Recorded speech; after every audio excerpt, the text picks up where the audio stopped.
అన్నం అంతా పైకి వచ్చి తన్ని బయటకు వచ్చేసింది. అది అప్పుడు ప్రశాంతంగా అయిపోతాడు అనమాట ఎవరు, ఆ వినాయకుడు. దాంతో అప్పటి నుంచి వినాయకుడికి నువ్వు ఏది పెట్టబో.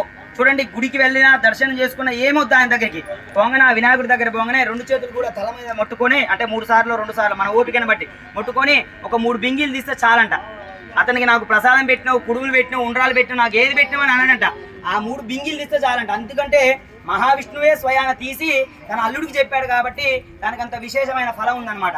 అందుకోసమే వినాయకుడి పూజ దగ్గరే బింగిలు తీయమంటాం. మన దుర్గా పూజ దగ్గర కానీ మన దేవుడు కూడా ఎక్కడికి వచ్చినా కూడా తీయమంటాం. అందుకోసం విశేషంగా వినాయకుడికి నువ్వు ఏది పెట్టినా, ఇంత పూజ చేసినా కూడా మనం చాతనైన కాడికి ఇట్లా వంగి లేస్తే చాలంట, ఒక్కసారి కానీ 3 సార్లు కానీ. అందుకోసం విశేషంగా ఆ యొక్క విఘ్నేశ్వర స్వామి ముందర మనం వినాయకుడి పూజ అంటే కుంకుమార్చన చేసుకున్న తర్వాత ఆ స్వామివారి ఎదురుగా ఒక 3 బింగిలు తీస్తే అన్ని కంప్లీట్, మనకున్న దోషాలన్నీ పోతాయంట.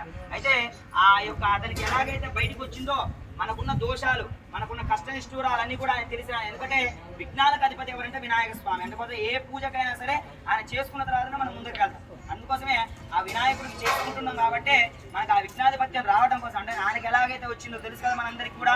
ఆయనకి ఎలా వచ్చింది విఘ్నాధిపత్యము, 7 సముద్రాలు అంటే 7 సముద్రాలు కూడా స్నానం చేసి వస్తాడు. తల్లిదండ్రుల చుట్టూ 3 సార్లు 3 మారు ప్రదక్షిణ చేస్తాడు. ఏ మంత్రంతో చేస్తాడు? ఓం నమో నారాయణాయ నమః.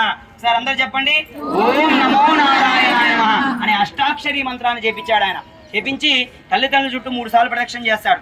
చేసిన తర్వాత ఎట్లా వస్తుంది దానికి విఘ్నాధిపత్యం? 2 కొట్టుకుంటారు. ఎవరెవరు? వినాయకుడు, కుమారస్వామి. ఆ కుమారస్వామి ఏం చేస్తాడు? ఆయన వాహనం ఏంటిది? నెమలి.